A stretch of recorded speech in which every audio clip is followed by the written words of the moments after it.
500 ton ইলিশ যখন রপ্তানি হয়েছিল ভারতে, তখন আপনি বলেছিলেন যে কেন এই ইলিশ রপ্তানি করা হবে। এবার দেখা যাচ্ছে আপনাদের সরকার 3000 টন ইলিশ রপ্তানি করছে। সীমান্তে মানুষ মারা যাচ্ছে, আর বাংলাদেশ সরকারের সাফল্য ছিল যে ওই লাশটা নিয়ে আসছে, সেটা তাদের সাফল্য।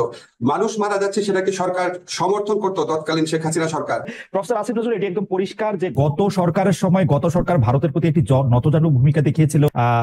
প্রথমেই যে বিষয়টি প্রফেসর আসিফ নজরুল আপনার কাছে যেতে চাই, যে প্রফেসর আসিফ নজরুল, আপনি অনেক দিন ধরেই বাংলাদেশে আলোচিত একজনের মধ্যে থাকলে, বুদ্ধিজীবী হিসাবে, পরামর্শদাতা হিসেবে, অ্যাক্টিভিস্ট হিসেবে থাকলেও আপনি আসলে এখন সরকারে আছেন। আপনি মন্ত্রিত্ব কেমন উপভোগ করছেন?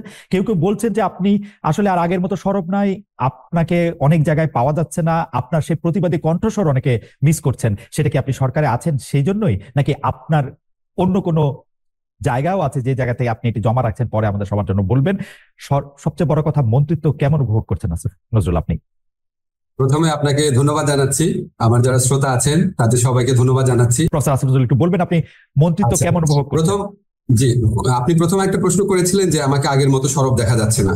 তো আমি একটু বিনীতভাবে বলি, আমার পক্ষে কি আগের মতো সরব থাকা শোভা পায় কিনা। কারণ আগে আমি ছিলাম অ্যাক্টিভিস্ট টাইপের, ওপিনিয়ন মেকার টাইপের। এখন আমি সরকারে, আগে যে একটা ফ্যাসিস্ট সরকার ছিল, যে সরকার জনগণের ভোটে নির্বাচিত ছিল না, তারা যা ইচ্ছা করছিল দেশে, আমরা সেটা সবসময় প্রতিবাদ করতাম। অনেকে প্রতিবাদ করতেন বিদেশ থেকে, অনেকে করতেন দেশ থেকে করতেন, সবসময় আমি এটা প্রতিবাদ করতাম। সেই জন্য আমাকে প্রচুর মূল্য দিতে হয়েছে জীবনে।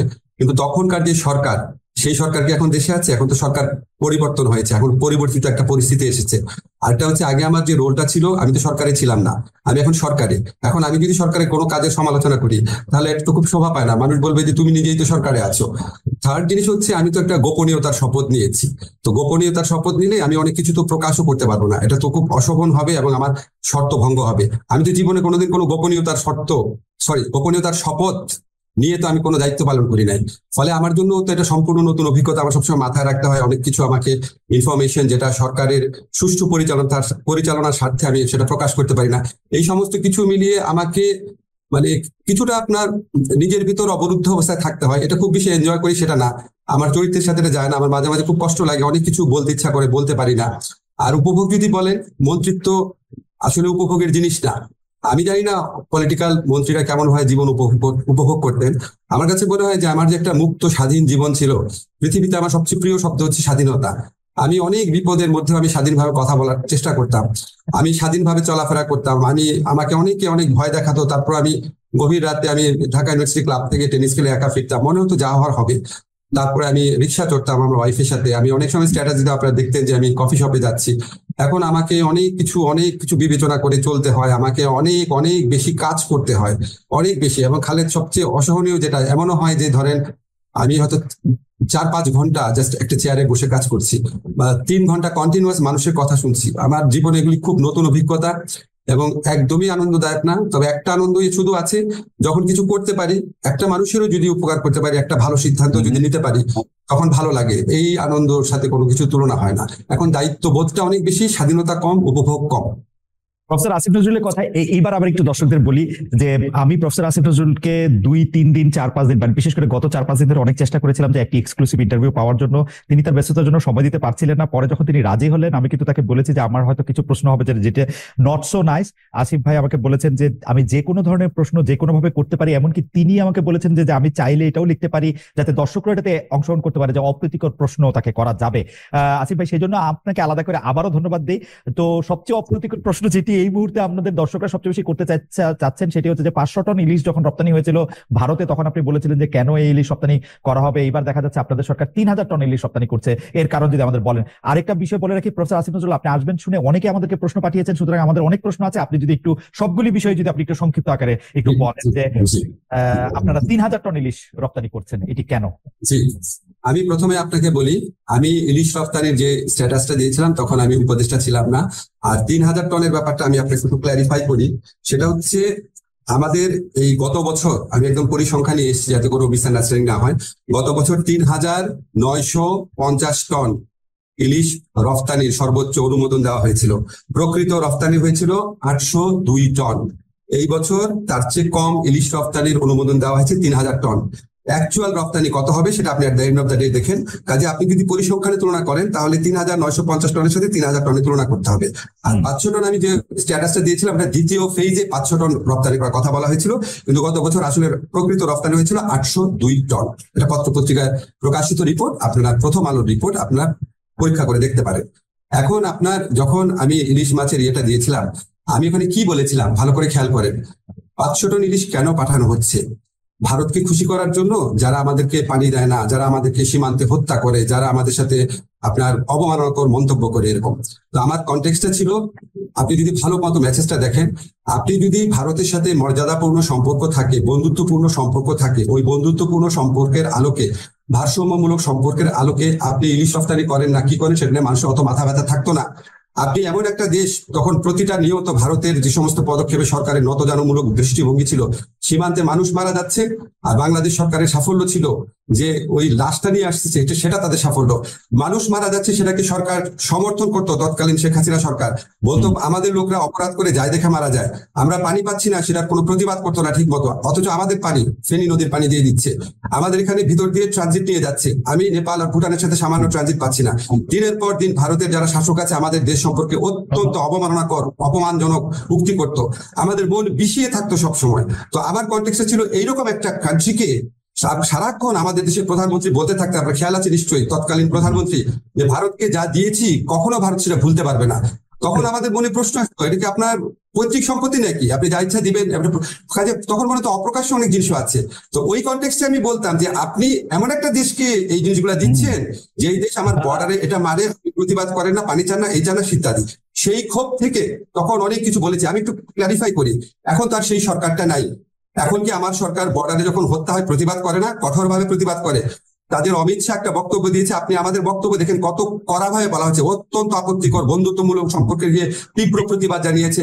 আমাদের যিনি চিফ প্রধান উপদেষ্টা আছেন উনি ভারত সম্পর্কে কিভাবে কথা বলেন, আমি আমার প্রথম আলো ইন্টারভিউতে ভারত সম্পর্কে কিভাবে কথা বলেছি। এবং এখনকার কনটেক্সটে আপনি যদি বলেন, আমি একটু ক্লিয়ার করি আপনাকে, এই 500 টন ইলিশ রপ্তানি প্রক্রিয়া তো আমি কিন্তু ছিলাম না, এটা হচ্ছে কনসার্ন মিনিস্ট্রির সাথে আলাপ করে বা কনসার্ন মিনিস্ট্রির সাথে কথা বলে করা হয়েছে। তারপরে যখন আমার নিজের কাছে মনে হচ্ছে কেন দেওয়া হচ্ছে, আপনি কি যুক্তিগুলো শুনতে চান? এইটার পিছনে যে কি কি কথা আমি শুনেছি, আমি নিজে ইনভেস্টিগেট করে। আমার মনে হয় যে সেই যুক্তিগুলি আমরা নিশ্চয়ই শুনবো। আমি মাঝখানে একটু কথা বলে নিই, অনেকগুলি বিষয় নিয়ে যেটা আমাদের কথা বলতে হবে। প্রফেসর আসিফ নজরুল, এটি একদম পরিষ্কার যে গত সরকারের সময় গত সরকার ভারতের প্রতি একটি নতজানু ভূমিকা দেখিয়েছিল, কিন্তু ভারত কিন্তু এই সরকার চেঞ্জ হওয়ার সাথে সাথে চেঞ্জ হয় নাই, আপনারা চেঞ্জ হয়েছেন, ভারত ভারতের আগের মতোই আছে। তার মানে আপনারা কিছু কড়া কথা বলছেন, ইলিশও দিচ্ছেন। গত সরকার কড়া কথা বলতো না, ইলিশ দিত, আপনারা কড়া কথা বলছেন, ইলিশ দিতেন। এটা কি একটা সিম্বলিক যে আপনারা ভারতের সাথে একই রকম সম্পর্ক রাখবেন, শুধু কিছু কড়া কথা মাঝখানে বলবেন? ব্যাপারটা কি এরকম?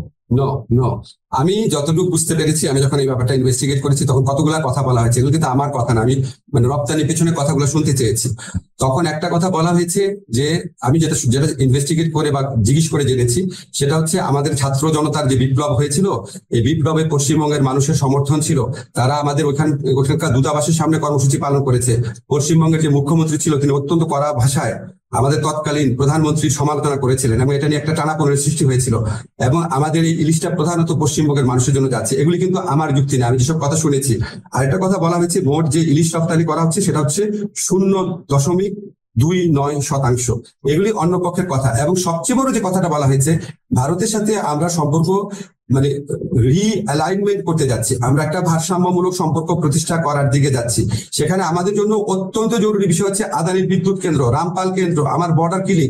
সেখানে আমি একটা অপেক্ষাকৃত লঘু বিষয়ে আমি তাকে একটা মেসেজ দিতে চাই না যে আমি তোমার সাথে খুব হোস্টাইল। আমি ওই ভারসাম্যমূলক সম্পর্কের সৃষ্টি করার প্রয়াস হিসাবে আমি এই পশ্চিমবঙ্গের মানুষের ইলিশের যে ইয়েটা আছে, এই ছোট একটা জিনিস নিয়ে আমি তাকে আঘাত করতে চাই না। ছোট জিনিস আমি আপনাকে বলা আমার ইনভেস্টিগেশনের বক্তব্য। আমার মনে হয় যে প্রফেসর আসিফ নজরুল আপনি ঠিকই বলেছেন। আমরা জানি যে বাংলাদেশের একজন কবি, লেখক, চিন্তক ব্রাত্য রায় এই কথা বলেছেন। যেহেতু মমতা ব্যানার্জি এখন তার দেশে বা তার প্রদেশে একটি ধর্ষণ কাণ্ড নিয়ে খুবই বিপজ্জনক অবস্থায় আছেন, তাকে আসলে সেভ করার জন্য আপনারা ইলিশ মাছ দিচ্ছেন, এবং তাতে মোদী সরকার একটু বিরক্ত হবেন, বিব্রত হবেন, সেটাও আপনাদের লক্ষ্য, এটা অনেকে বলছেন। অর্থাৎ না না, আমি সেভাবে বলতে চাচ্ছি না। না, আমি সেটা বলতে চাচ্ছি না। আমি শুধু শুনেছি যে পশ্চিমবঙ্গের মানুষ আমাদের আন্দোলনকে সাপোর্ট করেছে, পশ্চিমবঙ্গের মুখ্যমন্ত্রী অত্যন্ত শক্তভাবে নিন্দা করেছেন। এটা ইলিশ পাঠানো বন্ধ মানে পশ্চিমবঙ্গের মানুষের সাথে হোস্টিলিটির মতো একটা, এটা আমি শুনেছি।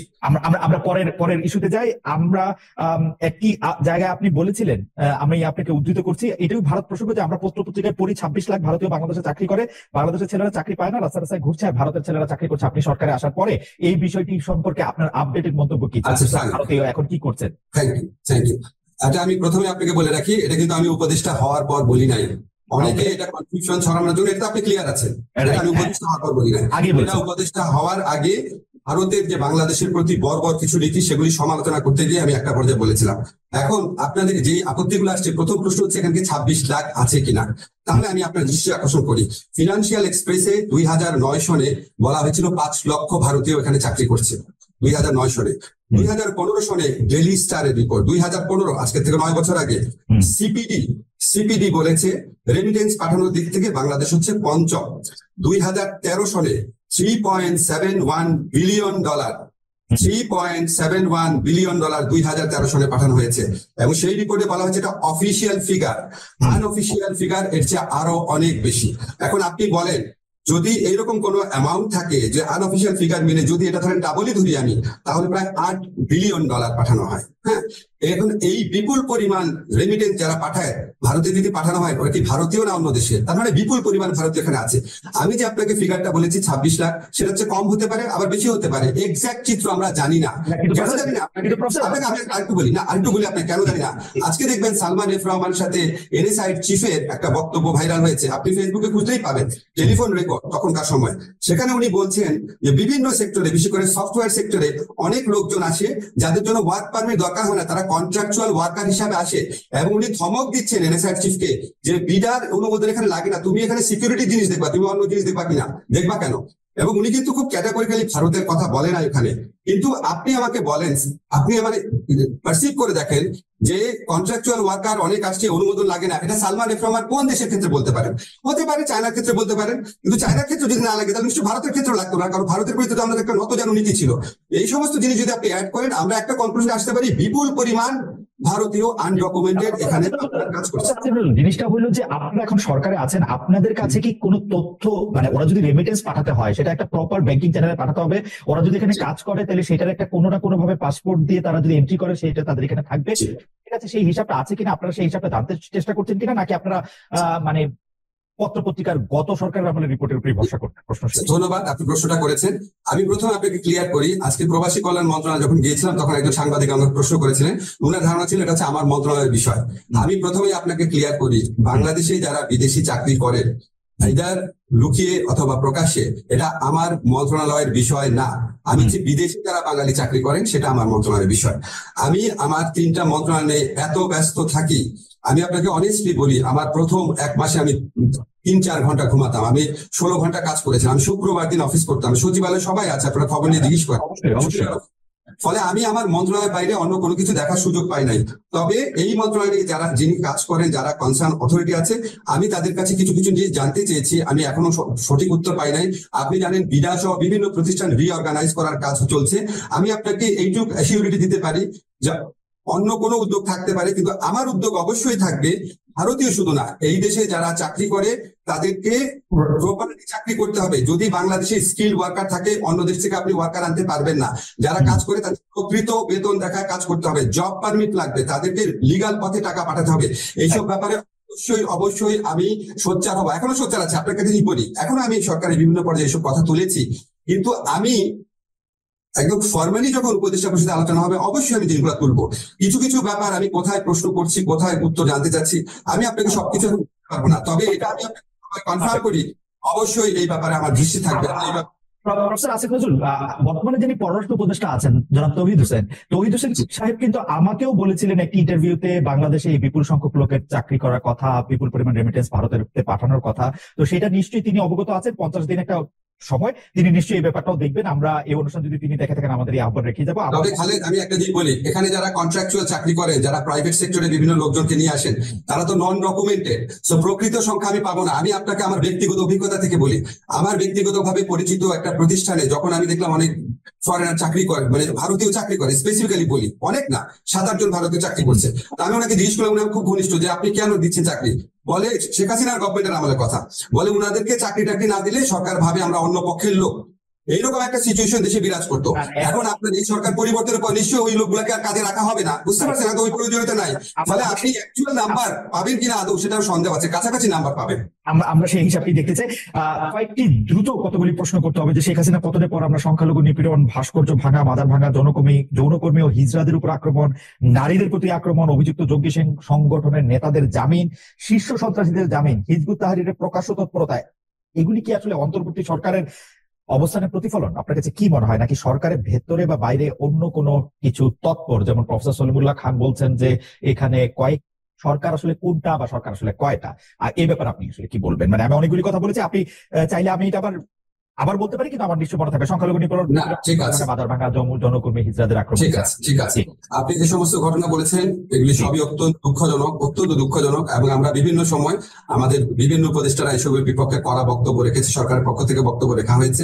তবে খালেদ, আপনাকে আমি একটু বিনয়ের সাথে একটা কথা বলি, যখন আমি আপনার টক শো করতাম, যখন আমি এই সরকারের আচারের কথা বলতাম, আমি কিন্তু নিজে বলতাম যে সরকার এত নিপীড়ন চালাচ্ছে, এই সরকার পতনের পর অনেক ভয়াবহ ঘটনা ঘটতে পারে, সরকারকে ওয়ার্ন করার চেষ্টা করতাম। আপনার নিশ্চয়ই মনে আছে যে ফ্যাসিস্ট আওয়ামী লীগ সরকারের যারা মন্ত্রী তারাও বলতো আমরা ক্ষমতায় না থাকলে ঘরে ঘরে ঢুকে আমাদেরকে মেরে ফেলাবে, এরকম কথা বলা হতো না খালেদ? তো আমরা যেই অরাজকতার শঙ্কা করছিলাম আওয়ামী লীগের 15 বছরের অপশাসনের কারণে, মানুষের প্রতি অকথ্য নিপীড়ন নির্যাতনের কারণে, মানুষের মুখ বন্ধ করে রাখার কারণে, এটার আউটবার্টস হিসাবে আমরা যতটুকু খারাপ অবস্থা আশঙ্কা করেছিলাম, আপনাকে বিনয়ের সাথে বলি ততটা খারাপ অবস্থা হয় নাই। খারাপ অনেক কিছু ঘটেছে, ততটা খারাপ কিছু হয় নাই। তারপরে যেগুলি খারাপ কিছু ঘটেছে সেখানে আমাদের সরকারের কিছু ক্ষেত্রে ব্যর্থতা থাকতে পারে, অবশ্যই আমরা ব্যর্থতা থেকে শেখার চেষ্টা করছি। আপনাকে একটা এক্সাম্পল বলি, আদালত প্রাঙ্গণে যখন হামলার ঘটনা ঘটলো, তখন এটা তো আসলে দেখার কথা হচ্ছে ধরেন স্বরাষ্ট্র মন্ত্রণালয়, কিন্তু আমাদের এখানে অনেকে মনে করে কি, যেহেতু আমি আইনমন্ত্রী, আইন শৃঙ্খলা পরিস্থিতি হচ্ছে আমার না রে ভাই। তারপরেও আমরা একসাথে কোঅর্ডিনেটিভ ওয়েতে কাজ করি, সব ব্যর্থতার ক্ষেত্রে যৌথ দায়িত্বের অংশ হিসেবে আমারও দায়িত্ব আছে, কিন্তু আলাদাভাবে এককভাবে এটা আমার মন্ত্রণালয় দেখার বিষয় না। তখন আমি স্বরাষ্ট্র মন্ত্রীর সাথে কথা বলে আমরা অনেক ইনোভেটিভ টেকনিক বের করা শুরু করলাম যে কি করব, মানুষ এত ক্ষুব্ধ। আমি যখন জিজ্ঞেস করলাম স্বরাষ্ট্র মন্ত্রণালয়কে যে মানুষ যেভাবে মারতে আসছে আপনারা ঠেকান না কেন? পুলিশ বলে পুলিশ ঠেকাতে গিয়েছিল, তখন তো পুলিশের মরাল কারেজ ছিল না, যারা মারতে এসেছে তারা পুলিশকে অকথ্য গালাগালি করে বলছে তোরা শেখ হাসিনা পুলিশটা মাইরা তোদেরকে ঝুলায় রাখবো, আমাদের ধাক্কা দিস। মানে পুলিশের তো তখন মরালিটি নাই। কিছুদিন আগে পুলিশের বাহিনীর সদস্যরা হাজার হাজার ছাত্র জনতাকে হত্যা করেছে, সেই পুলিশকে ওই মরাল কারেজটা থাকে? তখন আমরা বিভিন্ন পদ্ধতি বের করা শুরু করলাম। আমি বললাম আচ্ছা ঠিক আছে, আমাদের যারা বিচারকরা আছে ওনাদেরকে রিকোয়েস্ট করলাম যে আপনারা তো যে কোনো সময় ইচ্ছা করলে শুনানি করতে পারেন, তাহলে সকাল 7টায় শুনানি করেন। মানুষ তো সকাল 7টায় জড়ো হবে না। আপনি দেখবেন আনিসুল হক সাহেব এবং সালমান এফ রহমান ওনাদের পরে শুনানিটা সকাল 7টা হয়েছিল, কেউ ওনাদেরকে মারে নাই। এরকম আমরা বিভিন্ন রকম ভাবে অ্যাড্রেস করার চেষ্টা করছি, সব আপনাকে বলতে পারবো না। প্রতিনিয়ত সেটা নিয়ে আমরা ভাবি, আমরা উপদেষ্টা পরিষদ সদস্য বসে সবাই চেষ্টা করে। কিছু জিনিস আমরা করতে পারি না, কারণ আপনি বিপ্লব পরবর্তী সময় মানুষের অনেক অন্য ধরনের এক্সপেকটেশন থাকে, এত বছরের রাগের আউটবার্স থাকে। সলিমুল্লাহ ভাই যেটা বলেছে যে বিভিন্ন ধরনের সরকার, ওটা বলতে পারে। আমরা তো একটা পলিটিক্যাল পার্টির গভর্নমেন্ট না। পলিটিক্যাল পার্টির গভর্নমেন্ট হয় কি, তারা অনেকদিন একসাথে কাজ করে, তাদের মধ্যে কোঅর্ডিনেশন থাকে, তাদের একটা দক্ষ কর্মী বাহিনী থাকে। আমরা তো কেউ কারোর সাথে আগে কাজ করি নাই, আমরা সবাই একসাথে নতুন করে আসছি। আমাদের আমার মনে হয় যে এই বক্তব্য পরিষ্কার। শুধু বাংলাদেশের সংখ্যালঘু সামনে তাদের বড় পূজা আসছে, তাদের সবচেয়ে বড় ধর্মীয় উৎসব, তাদের মধ্যে থেকে কেউ কেউ জানতে চাইছেন যে এই 4 দিন তারা নিশ্চিন্তে পূজা করতে পারবেন কিনা। এক বাক্যে আপনি এটা কোনো কিছু বলবেন কিনা, আমরা পরবর্তী প্রশ্নে এটা যাবো। এটা আপনার কাছে একটি প্রশ্ন ছিল। এখন পর্যন্ত যতগুলা ধর্মীয় অনুষ্ঠান হয়েছে, ধরেন জন্মাষ্টমীর অনুষ্ঠান হয়েছে, সেটা তো ভালোভাবে হয়েছে। আমরা অবশ্যই সর্বাত্মক চেষ্টা করব। কারণ একটা জিনিস কি জানেন, যে বাংলাদেশে শুধু যে আপনার মানে সাম্প্রদায়িক দৃষ্টিভঙ্গি থেকে সাম্প্রদায়িক ঘটনা ঘটে সেটা না, অনেক ধরনের কারণে করা হয়। কিছু কিছু ক্ষেত্রে স্যাবোটাজ করা হয়, কিছু কিছু ক্ষেত্রে আমি জন্মাষ্টমীর অনুষ্ঠানে যখন আমাদের হিন্দু সমাজের ভাই বোনরা ছিলেন, সেখানে আমি বলেছিলাম দেখেন কিছু কিছু ঘটনা আছে, ধরেন বিগত ফ্যাসিস্ট গভর্নমেন্টে যদি কোনো হিন্দু মাস্তান থাকে তাদের দলে, সে যদি অত্যাচার করে থাকে, মানুষ রিভেঞ্জ হিসাবে তাকে মারার চেষ্টা করলো, এটা তো সাম্প্রদায়িক দৃষ্টিকোণ থেকে করে নাই, এটা করেছে পলিটিক্যাল এনিমি হিসাবে। খারাপ, এটাও খারাপ খুব। তো আমরা যেন সাম্প্রদায়িক ঘটনার সাথে অন্যান্য ঘটনাগুলোকে পৃথক করার চেষ্টা করি। এটা আমি ওনাদেরকে বলেছিলাম, খুব ভালো লেগেছে, ওনারা এটাকে একসেপ্ট করেছেন, আমার সাথে এটা নিয়ে কোনো আর্গু করেন না। ওরা বলেছে এখন হতে পারে। আরেকটা ব্যাপার হচ্ছে কি, ধরেন এটা আমরা সবসময় মনে রাখি, ধরেন আমাদের এখানে যদি সাম্প্রদায়িক ঘটনা ঘটে, ভারত সাথে সাথে প্রচন্ড আপনার এটা ইন্টারন্যাশনাল একটা নয়েজ তুলে ফেলে। তো আমার মাঝে মাঝে মনে হয় যে আমি যদি মানে পররাষ্ট্র মন্ত্রণালয়ে থাকতাম, তো ভারতে যে মুসলিম নির্যাতনের ঘটনা ঘটে আমি ওখান থেকে বলার চেষ্টা করতাম যে আমরা খুবই উদ্বিগ্ন যে ভারতে মুসলিম নির্যাতনের ঘটনা ঘটছে কেন। আমার এই ভারতীয়দের নীতি নির্ধারকদের সাথে কখনো বৈঠক হলে আপনাকে যদি বলি, আমার সাথে অনেক দেশের দূতাবাসের লোকজন দেখা করেছে, ভারতীয় দূতাবাসের লোকজন দেখা করে নাই। আমার খুব ইচ্ছা আছে উনি দেখা করলে আমি ওনাকে বলবো যে ভাই আপনি যে আমাদের এখানে সংখ্যালঘুরা নির্যাতিত হলে উদ্বেগ জানার খুবই জাস্টিফাইড, তাহলে একই ভাবে আপনার এখানে যে মুসলমানরা নির্যাতিত হয় আমরা কি আপনাদের এখানে উদ্বেগ জানাতে পারবো? এটাই তো প্রশ্ন। আসিফ ভাই, সেটা তো হচ্ছে যে মানে আপনি একটি দৃষ্টান্ত বা একটি উদাহরণের বদলে আরেকটি দৃষ্টান্ত বা উদাহরণ খাড়া করলেন, কিন্তু আমাদের যারা নির্যাতিত থাকলো তাদের তো আর সেটাতে আসলে, বা পশ্চিমবঙ্গে বা ভারতে যদি আমি বলি, ভারতে যে মুসলমানরা নির্যাতিত হচ্ছে তার জন্য তো আর এটা আসলে কোনো ভালো ফিলিং আছে বাংলাদেশে। না না, প্রশ্ন আছে না, প্রশ্ন আছে। আমি আপনাকে বলি মানে আমরা তো এরকম দেখতে চাই না।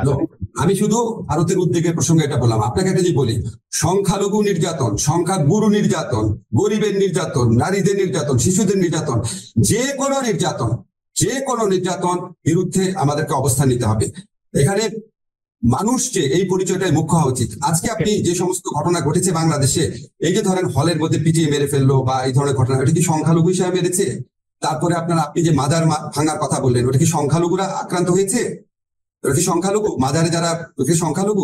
তো যত ধরনের নির্যাতন আছে সবকিছুকে আমাদের নিন্দা জানাতে হবে, সবকিছুর বিরুদ্ধে আমাদেরকে রুখে দাঁড়াতে হবে। আসিফ ভাই, আসলে সময় পেরিয়ে যাচ্ছে, আপনার কথা শুনতেই শুধু ইচ্ছা করে, কিন্তু অনেকগুলি বিষয় রয়েছে। আমি একবারে বলে ফেলি, আমার আসলে সংবিধান, আপনাদের পরবর্তী কার্যক্রম, ভবিষ্যৎ এবং অন্যান্য অনেক বিষয় নিয়ে অনেক প্রশ্ন রয়েছে। আমি শুধু এটি এই মুহূর্তে বলি, যার মৃত্যুতে শেখ হাসিনার গদি নড়ে গিয়েছে, সেই আবু সাইদের মৃত্যু বুলেট নয়, মাথায় আঘাতে ত্বরান্বিত হয়েছে, এমন ময়নাতদন্ত প্রতিবেদনের তথ্য এখন আলোচনায়। এটা নিয়ে কি বলবেন আমাদের যদি সংক্ষেপে একটু বলেন। আপনি কি ময়নাতদন্তের রিপোর্টটা পেয়েছেন খালেদ? ময়নাতদন্তের রিপোর্টটা আমি একটু দেখেছি। আচ্ছা ফাইন, তাহলে আপনাকে একটা ঘটনা বলি। এই ময়নাতদন্তটা আমি কিন্তু দেখার সময় পাইনি, আমি সারাদিন মিনিস্ট্রি কাজে ব্যস্ত ছিলাম। আপনি কিন্তু দেখবেন কাইন্ডলি, এটা কত তারিখের ময়নাতদন্তের রিপোর্টটা, কত তারিখের? আচ্ছা, আমি আপনাকে ক্ল্যারিফাই করি। আচ্ছা ফাইন, আমি আপনাকে ক্ল্যারিফাই করি। আপনার কি মনে আছে আওয়ামী লীগ আমলে ময়নাতদন্তের রিপোর্ট কিভাবে দেওয়া হতো? এটা নিশ্চয়ই আপনার মনে আছে। জাজ্জুলুমার হত্যার ঘটনাও আওয়ামী লীগ আমলে ময়নাতদন্তে বহু ঘটনা পত্রিকা পড়েছে আমরা, ঘুরিয়ে দিত। এখন আপনি যদি এই আমলেও ময়নাতদন্তের ঘটনা ঘটে, ময়নাতদন্তের রিপোর্টটা 24শে জুলাই দেওয়া, 24শে জুলাই দেওয়া, আওয়ামী লীগ আমলে 24শে জুলাই দেওয়া আওয়ামী লীগ আমলের ময়নাতদন্ত রিপোর্ট। আপনাদের কি বিচার বিবেচনা বোধ কি হারিয়ে গেছে? আপনাদের যারা এই সমস্ত প্রশ্ন তোলেন, আপনাদের কাছে অনুরোধ করি, আপনারা কি ভুলে গেছেন যে আওয়ামী লীগ আমলে ময়নাতদন্তের রিপোর্ট, পুলিশের তদন্তের রিপোর্ট, ডাক্তারের রিপোর্ট, সবকিছু কিভাবে ম্যানিপুলেট করা হতো?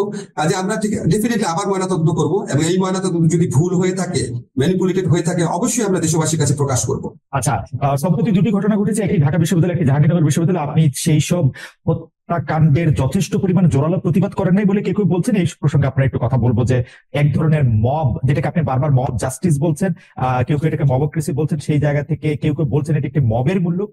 সেই জায়গা থেকে আপনি আসলে আমাদের কি জানাবেন বা কি? আমি যথেষ্ট প্রতিবাদ করেছি, আমি সাংবাদিক সম্মেলনে বলেছি কোনো অবস্থাতেই ছেড়ে দেওয়া হবে না। আপনারা দেখেন দুটো ঘটনাতেই সাথে সাথে গ্রেফতারের ঘটনা ঘটেছে, সাথে সাথে এমনকি হল প্রশাসনকে পরিবর্তন করা হয়েছে। 6টা-7টা গ্রেফতারের ঘটনা, মানে দেখেন পৃথিবীতে সব দেশেই অপরাধ হয় খালেদ, জার্মানিতে হয়, আমেরিকাতে হয়। এই জার্মানি, আমেরিকা, উন্নত বিশ্বের সাথে আমাদের কি পার্থক্য ছিল? পার্থক্য ছিল অপরাধের ঘটনা ঘটতো এবং এটার বিচার করা হতো না। আবার বিএনপি বা ভিন্ন মতের কেউ অপরাধ না করলেও এটা শাস্তি দেওয়া হতো। আমাদের এখানে এই চেঞ্জটা তো আমরা এনেছি, অপরাধ করার সাথে সাথে অভিযুক্তদের গ্রেফতার করা হচ্ছে। এবং আমি আপনার কাছে কি মনে হচ্ছে না যে আপনি গত সরকারের মতো একই ভাষায় কথা বলছেন? আমরা গত সরকারকে যখন এই প্রশ্ন করতাম তখন তারা বলতো কেন বিশ্বজিৎ হত্যাকাণ্ডে তো শাস্তি হয়েছে, কেন 6 খুন যে নারায়ণগঞ্জে হয়েছে তার তো আমরা শাস্তি দিয়েছি, একই কথা তো এরকম বলতো। কিন্তু এই যে ঘটনাগুলি যে এই ঘটনাগুলি ঘটার ক্ষেত্রে একটা একটা একটা একটা প্রচ্ছন্ন প্রভাব এই সরকারের থাকছে কিনা, মানে আচ্ছা আপনাকে বলি, সরকার আপনি যে এক্সাম্পলটা দিয়েছেন এরকম 2-3টা উদাহরণ ছিল তাদের গত 15 বছরে, আর হাজারো উদাহরণ ছিল যেখানে বিচার করা হয়নি, হাজারো উদাহরণ ছিল। ঢাকা বিশ্ববিদ্যালয়ে যতগুলা আক্রমণের ঘটনা ঘটেছে কোনো বিচার হয়নি। তো ওদের ছিল আপনার হাজারো ঘটনার পিছনে এটাকে 2-3টা ঘটনার কথা বলতো, তাও পাবলিক জনমতের চাপে দিয়েছে। আপনি বলেন যে আমরা এটা প্রতিরোধ করতে ব্যর্থ হয়েছি কিনা? আমরা সমস্ত হল প্রশাসনের উপর দায়িত্ব দেওয়া হয়েছে। একটা সরকার কি করতে পারে? আমরা ইউনিভার্সিটি অথরিটিকে কোন রকম ইন্টারফেয়ার করি না, তাদেরকে স্বাধীনভাবে হলে ছাত্রদেরকে জীবন, তাদের পড়াশোনা, তাদের পরিবেশের নিশ্চয়তা বিধান করতে বলেছে। ওনারা ওনাদের মতো চেষ্টা করেছে। যারা আক্রমণ করেছে তারা আপনার মানে হল প্রশাসনের মদদে, সরকারের মদদে এই জিনিসটা করে না, এটা তো আপনারা নিশ্চিত। এখন তারা হল বা বিশ্ববিদ্যালয় প্রশ্নের মদত এটা করে নাই। এবং এরপরে আমরা কারেক্টিভ মেজার্স কি কি নিচ্ছি সেটা দেখেন। অবশ্যই আমাদের অনেক ক্ষেত্রে ব্যর্থতা থাকবে, কিন্তু আমরা কি ব্যর্থতা থেকে শেখার চেষ্টা করছি কিনা এবং ব্যর্থতার সাথে আমাদের সরাসরি যোগ আছে কিনা সেটা দেখবেন। আগে বিশ্ববিদ্যালয়ে একটা ঘটনা ঘটলে সবাই বলতো আওয়ামী লীগের আশ করা এটা করেছে। আপনি কি এই দুইটা ঘটনাতে একবারও শুনেছেন যে অন্তর্বর্তীকালীন সরকারের এই সদস্য এটার সাথে জড়িত ছেলে হয়েছে? এটাই তো একটা পার্থক্য। তারপর আরো এই সমস্ত ঘটনার পর কোনো বেজারি যথেষ্ট মনে হবে না মানুষের কাছে। আমরা এটা সম্পর্কে সচেতন আছি, আমরা আমাদের মতো চেষ্টা করব, যতটুকু সম্ভব চেষ্টা করব। আপনার কাছে আমি আবারও বলে যাই, সারা জীবন আমি একটা কথা বলতাম, আমরা নিশ্চয়ই মনে আছে যে শিবির সন্দেহে কেন মারা হচ্ছে, এটা তো কোনো আইনে নাই। আমি সাংবিধানিক আইনের শিক্ষক, কোন রকম কাউকে বিনা কি বলবো বিনা আইনে আপনি আইনগত ভাবে একটা লোককে মেরে ফেলতে পারেন যদি বিচার টিচার করে ফাঁসি দেন বা right of privatisation properly use করেন। বেআইনি ভাবে কাউকে আঘাত করা, কাউকে মারা, এই মবক্রেসি করা, এগুলি গুরুতর ফৌজদারি অপরাধ। অবশ্যই এগুলি কেউ যদি করে আমরা প্রতিরোধে ব্যর্থ হতে পারি, কিন্তু বিচারে ব্যর্থ না। আসিফ নজরুল, আমাদের আপনি যেহেতু শিবিরের প্রসঙ্গটা তুললেন, সেজন্য এটা বলা হয় যে বর্তমান সরকারের সাথে জামায়াতের সম্পর্ক সবচেয়ে বেশি। আসলে জামায়াতই বর্তমান সরকারের চালিকা শক্তি। বলা হচ্ছে যে প্রত্যেকটা শিক্ষা প্রতিষ্ঠানে যারা ভাইস চ্যান্সেলরের নিয়োগ পাচ্ছেন তারা জামায়াত ঘনিষ্ঠ বা জামায়াতের দেখিয়ে দিল অন্তর্বর্তী সরকার কি জামাতের উপর খুব বেশি ভর করে আছে কিনা। কেউ কেউ বলছেন বৈষম্য বিরোধী আন্দোলনের যে 152 জন কেন্দ্রীয় সমন্বয়ক রয়েছেন তাদের মধ্যে 108 জনই শিবিরের। এই কারণে কি এই সরকার শিবির দিয়ে বা জামাত শিবির দিয়ে পরিচালিত হচ্ছে বলে কেউ কেউ বলতে চাচ্ছেন? এই কথা নিয়ে আপনার একটু মন্তব্য। আচ্ছা, আমি কিন্তু ফেসবুকে এরকম প্রচারণাও দেখেছি, আপনিও দেখেছেন, খেয়াল করে দেখেন যে বাকশালীদেরকে পুনর্বাসন করছে এই সরকার। আমি এরকম প্রচারণাও দেখেছি আওয়ামী লীগের বদলে বিএনপি সরকার এসছে, সব বিএনপি লোককে দেওয়া হচ্ছে। এখন আবার বলা হচ্ছে জামাতের দেওয়া হচ্ছে। কাজে আপনি প্রচারণা না দেখে আপনি অ্যাকচুয়াল ফ্যাক্টস গুলো দেখার চেষ্টা করবেন। আপনাকে একটা এক্সাম্পল দেখালে তাহলে আপনি একটু বুঝতে পারবেন। ধরেন আমি যখন আন্তর্জাতিক অপরাধ আদালত, যেটা ইন্টারন্যাশনাল ক্রাইম ট্রাইব্যুনাল অ্যাক্ট, সেখানে যখন আমার মন্ত্রণালয়ের পক্ষ থেকে চিফ প্রসিকিউটরকে নিয়োগ দেওয়া হলো, সেদিন ফেসবুকে সারাদিন প্রচারণা চললো যে আমি হচ্ছে জামাত, কেন আমি তাকে নিয়োগ দিলাম। উনি এবি পার্টির লিডার ছিলেন, এবি পার্টি থেকে পদত্যাগ করেছিলেন, খুবই বড় আইনজীবী, এটা তো আপনারা জানেন, এই আন্তর্জাতিক অপরাধ ট্রাইব্যুনালের সবচেয়ে অভিজ্ঞ আইনজীবীদের একজন। তখন 24 ঘন্টার মতো প্রচারণা চললো আমি হচ্ছে জামাত। পরে একদিন বিরতির পর শিল্পকলা একাডেমিতে আরেকজন অত্যন্ত প্রসিদ্ধ শিক্ষক জামিল আহমেদ সাহেবকে নিয়োগ দেওয়া হলো। সাথে সাথে 24 ঘন্টার ব্যবধানে প্রচারণা চললো আমি আসলে বাকশালী, আমি খাদানিক এবং আমি নাস্তিক। এখন আপনি বলেন দুইটা জিনিস কি একসাথে সত্যি হতে পারে? কাজে মানুষের মধ্যে ধরেন ফেসবুক আমাদের জন্য একটা সম্ভাবনার অপারদ্বার খুলে দিয়েছে। আর এখন তো কারো আপনার জালিম সরকার না, আমরা বাক স্বাধীনতার কথায় সাইবার সিকিউরিটি অ্যাক্ট প্রয়োগ করবো না, কারো অত্যাচার হবে না, কথা বলার জন্য এখন বলতো কোন রকম খারাপ ঘটনা ঘটেনি, ইনশাল্লাহ কোনোদিনও ঘটবে না আমাদের সরকার বলে। ফলে মানুষ আপনার যার যা ইচ্ছা মতো বলছে এবং দেশ নিয়ে সবাই খুব কনসার্ন। তো এটা আবার পজিটিভ দিকও আছে, সবাই কনসার্ন হয়ে সবাই অনেকগুলো উদ্যোগ প্রকাশ করছে। আপনাকে আমি একটা এই যে বলা হচ্ছে একটা মিনিট 152 জনের মধ্যে 108 জন শিবির, এই প্রচারণার কোনো প্রমাণ আছে? একটা কথা আপনাকে বলি, যেমন আপনি দেখবেন ফেসবুকে কেউ বলা শুরু করেছে যে জাফর ইকবাল সাহেব তো ঠিকই বলেছিল, এটা তো আসলে জামাত শিবিরের আন্দোলন, এটা আমি দেখেছি। আচ্ছা ভাই, এই যে বিএনপি সাংবাদিক সম্মেলন করে বললো যারা মারা গেছে তাদের মধ্যে 50% হচ্ছে বিএনপির লোক, ঠিক আছে? আর আজকে আমি একটা টক শো দেখছিলাম, আমার চোখ দিয়ে পানি পড়ছিল। বরকতুল্লাহ বুলুর ছেলে সানিয়া, যে ছেলেটা আপনার পুরো ঘটনা বর্ণনা করলো, তার মা ছিল পাশে। আমি কিন্তু আন্দোলনকালে আমি তাকে চিনতাম না, আমি তার ছবিটা ফেসবুকে দিয়ে বলেছিলাম বাংলাদেশের জয় হবে। একটা মা তার ছেলে টর্চার হচ্ছে, তারপর তাকে বলছে আমরা তোমার সাথে আছি। এই যে ওই ছেলেটার বর্ণনা করলাম, এখন সে কি জামাতের লিডারের ছেলে? আজকে আপনি মুগ্ধর স্ট্যাটাসের কথাটা মনে করেন, মুগ্ধ যে স্ট্যাটাস দিয়েছে, হঠাৎ করে আপনি যা ইচ্ছা তো বললে হবে না, আপনাকে প্রমাণ দেখান জিনিসটা। আমি যেটুকু বলি খালেদ, আমি ঢাকা বিশ্ববিদ্যালয়, খালেদ একটা জিনিস, ঢাকা বিশ্ববিদ্যালয়ের শিক্ষক হিসাবে কাছের থেকে আমি যেটা জানি, এই জালিম ফ্যাসিস্ট সরকারের বিরুদ্ধে আন্দোলনে এমনকি ছাত্রলীগের সাধারণ কর্মী যাদেরকে টর্চার করে ছাত্রলীগ বানানো হয়েছিল, এমনকি তাদেরও কারো পার্টিসিপেশন ছিল। বিপুল সংখ্যক ছাত্র দলের নেতা সংশ্লিষ্টতা ছিল, শিবিরদের আমি চিনতাম না, তাদেরও থাকতে পারে বাম দলের সংশ্লিষ্টতা ছিল, সাধারণ মানুষের সংশ্লিষ্টতা ছিল, তারা তো বাংলাদেশের মানুষের অংশ, সবার অংশগ্রহণ ছিল। আচ্ছা, আমি আপনার সাথে কথা বলার একটা সুবিধা হলো যে আপনার কথা থেকেই আসলে গুরুত্বপূর্ণ কথাগুলি ক্লু পাওয়া যায়। আপনি বোর্ডের আইন বা তাদের চিফ প্রসিকিউটরের কথা বলেছেন। প্রফেসর আসিফ নজরুল, আমি একজন জুরিস্ট হিসেবে আপনার কাছে প্রশ্নটা করতে চাই যে সেই আইন আপনারা সংশোধন করছেন, সেই জায়গায় আপনি যাকে চিফ প্রসিকিউটর আপনারা যাকে নিয়োগ দিলেন, সেই আইনজীবী তাজুল ইসলাম, জামায়াত নেতা মতিউর রহমান নিজামী, আলী হাসান মোহাম্মদ মুজাহিদের আইনজীবী ছিলেন। তিনি তার কিছু পেন্ডিং কেস রয়েছে এই আদালতে, তাকে আবার আপনি দেয়ালের এই পাশে নিয়ে আসলে এরকম কোন উদাহরণ কি আছে? মানে ওয়াজ ইট এ মাস্ট? মানে তাজুল ইসলাম কি কেন এটা চিফ প্রসিকিউটর করতে হবে? আচ্ছা ঠিক আছে, এখন আপনি আমাকে বলেন বাংলাদেশে যারা আইনজীবী আছে তাদের একটা বড় অংশ হচ্ছে প্রো আওয়ামী লীগ, এটা তো সত্যি কথা। রাইট। এখন আপনার কি ধারণা তারা এই আদালতে আইনজীবী হতে রাজি হবে, যে এই আদালতে আওয়ামী লীগের নেতাদের বিচার হবে? আপনার কি ধারণা তারা রাজি হবে? আবার ধরেন কিছু কিছু আইনজীবী আছে যাদের দক্ষতা নিয়ে বড় একটা অংশ তো বিএনপির আইনজীবীরাও আছে যারা খুব আনন্দ নিয়ে রাজি হবে আওয়ামী লীগের লোকদের বিচার করতে। তাই আপনার ধারণা না? জি, আমার ধারণা। আমি আপনাকে নাম দিতে পারি, আমি আপনাকে নাম দিতে পারি। তাহলে আপনাকে একটা কথা বলি তাহলে। আচ্ছা ঠিক আছে, আমাদের এই আদালতে তো আরো কিছু আইনজীবী নিয়োগের বিধান আছে। আপনাকে আমি একটা চ্যালেঞ্জ করে দিলাম, আপনি বিএনপির দক্ষ কোনো আইনজীবীকে একটু এনে দেন ভাই, এখানে মানে গুরুত্বপূর্ণ উপস্থিত হওয়ার আছে। আরেকটা কথা আপনাকে বলি, তাজুল তো এখানে আইনজীবী, তাজুল তো বিচারক না। তা আপনারা যখন যুদ্ধাপরাধের আদালত যখন বিচার হচ্ছিল, তখন যারা এই জামাতি নেতাদের বিপক্ষে যারা আইনজীবী ছিলেন, তারা তো সবাই আওয়ামী লীগের পলিটিক্সের সাথে ইনভলভ ছিল, আওয়ামী লীগ পন্থী আইনজীবী ছিল, তারা আওয়ামী লীগ পন্থী আইনজীবী ছিল। আপনার মনে আছে? তো তখন আপনার বিচারে কোনো সমস্যা হয়নি, আমরা বিচারে অন্যান্য প্রসঙ্গে প্রশ্ন তুলেছি, কিন্তু এটা নিয়ে প্রশ্ন তুলিনি। আমরা আইনজীবী তো সরাসরি ভাবেই প্রমাণ করার চেষ্টা করবে দোষ আছে, এবং আমরা তো এই স্কোপটা রেখেছি, যাদের বিরুদ্ধে অভিযোগ আসবে আপনারা পৃথিবীর শ্রেষ্ঠতম আইনজীবীকে নিয়োগ করেন, যারা গত সরকার করে নাই, আপনারা বেস্ট আইনজীবী নিয়োগ করেন। আমরা তো বিচারক আর জামাত থেকে নিয়োগ করছি না, আমরা তো বিচারক আর বিএনপি থেকে নিয়োগ করছি না। আমরাও চেষ্টা করছি যে বিচারক পদে সবচেয়ে মানে কি বলবো, এখন ভাই সবকিছুর পর বাংলাদেশে মানুষ দেখবে নিয়োগ করার পর বলবো উনি এটার সাথে এই ছিল, উনি এটার সাথে এই ছিল। আমরা চেষ্টা করবো কিন্তু আওয়ামী লীগের যেসব লোকদের নেতাদেরকে সেই আদালতে নেওয়া হয়েছে, আমরা কিন্তু দেখছি সেখানে তাদেরকে গায়ে হাত তোলা হচ্ছে, তাদেরকে আইনজীবী নিয়োগ দিতে দেওয়া হচ্ছে না। সেই বিষয়টিও আপনাকে ব্যথিত করছে, আপনি নিজেও এটি বলছিলেন। তো আপনার সরকার কি আসলে সেটি খুব বেশি মানে আমি কি বলি যে সেটি আসলে খুব বেশি চেক করতে পারবেন? আমি নিজে দেখেছি, আপনিও দুঃখ প্রকাশ করেছেন যে এরকম তো হওয়ার কথা না বেটা কখনো। আমি আপনাকে করতে চাই, আপনি উপদেষ্টা হয়েও বলেছেন যে মানে এরকম কোনোভাবেই আপনি এটা আশা করেন না, মানে আপনি কি নিশ্চয়ই লক্ষ্য করেছেন এটার প্রকোপ অনেক কমে গেছে। আদালত প্রাঙ্গণে হামলা, আদালত প্রাঙ্গণে ডিম ছুড়ে মারাটা অনেক কমে গেছে। আপনি প্রথম দিকে তুলনায় দেখেন, আমি আপনাকে বলেছি একটা ইনোভেটিভ টেকনিকের কথা, সকাল 7টার সময় করেছি। আরো কিছু কিছু টেকনিক আছে বলতে চাই না, বললে মানুষ ওইটার মধ্যে দিয়ে আক্রমণ করার চেষ্টা করবে। আমরা একটু জাতীয় জনগুরুত্বপূর্ণ বিষয় চলে আসতে চাই। আমি মনে হয় আপনার বক্তব্য পরিষ্কার। আপনাকে আমি জানিয়ে রাখতে চাই 30,000-এর বেশি দর্শক আমাদের সাথে লাইভ দেখছেন, এবং আরো অনেক দর্শক নিশ্চয়ই আমাদের সাথে যুক্ত হবেন। আমি সেজন্য জাতির জনগুরুত্বপূর্ণ প্রশ্নগুলি করে রাখতে চাই। এর আগে আমি দর্শকদের কাছে জানতে চেয়েছিলাম পপুলার বিষয় এটি, যে ভারতে 3,000 টন ইলিশ রপ্তানির সিদ্ধান্ত সঠিক বলে মনে করেন কিনা। শতকরা 32% মনে করছেন যে এটি সঠিক, শতকরা 68% মনে করছেন এটি সঠিক না। 40,000 দর্শক এখানে ভোট দিয়েছেন। প্রফেসর আসিফ নজরুল, আমি সরাসরি এই সংবিধান সংস্কার নিয়ে আসি। সংবিধান সংস্কার কমিশনের প্রধান করা হয়েছিল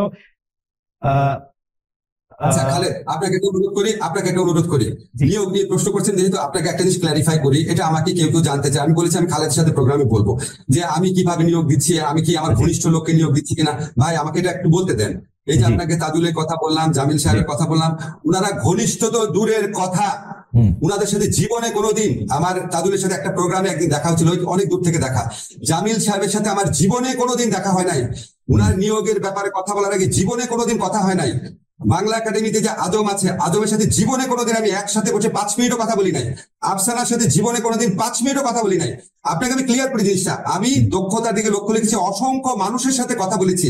এমনকি যে ধরেন জামিল সাহেবের নিয়োগ নিয়ে যে কিছু লোক প্রশ্ন তুলেছে, আমি আমাদের এই ছাত্র জনতার আন্দোলনের সবচেয়ে প্রধান যে নেতারা আছেন তাদের একজনের সাথে কথা বলে তারপরে ক্লিয়ারেন্স নিয়েছি। ক্লিয়ারেন্স মানে হচ্ছে ওনার তো এই আন্দোলনটা করেছেন, তাদের সাথে, এটা আপনাকে অন রেকর্ড বললাম, তাদের প্রধান একজন নেতার সাথে কথা বলে তার সম্মতি নিয়ে করা হচ্ছে। আমি আমার ব্যক্তিগত বিবেচনায় একটা নিয়োগও দেই নাই, আমি অসংখ্য মানুষের সাথে কনসাল্ট করেছি, দক্ষতার দিকে লক্ষ্য রেখেছি, কাজটা করতে পারবেন কিনা সেটা আমার সেকেন্ড কথা। তাহলে প্লিজ আমাকে একটা কথা বলতে, দক্ষতার দিকে লক্ষ্য রেখেছি। আর লক্ষ্য রেখেছি গত স্বৈরাচারী ফ্যাসিস্ট সরকারের সহযোগী যারা ছিল, যারা তাদের বেনিফিশিয়ারি ছিল, যারা এই জুলাই অগাস্ট আমার ছাত্র হত্যার সময় যারা আমাদের বিপক্ষে ভূমিকা রেখেছিল, কোনোভাবেই তারা যতই যোগ্য কোনোভাবেই তাদের কথা বিবেচনায় রাখি নাই, এবং তারপরে কনসাল্ট করেছি। এই হচ্ছে আমার প্রক্রিয়া।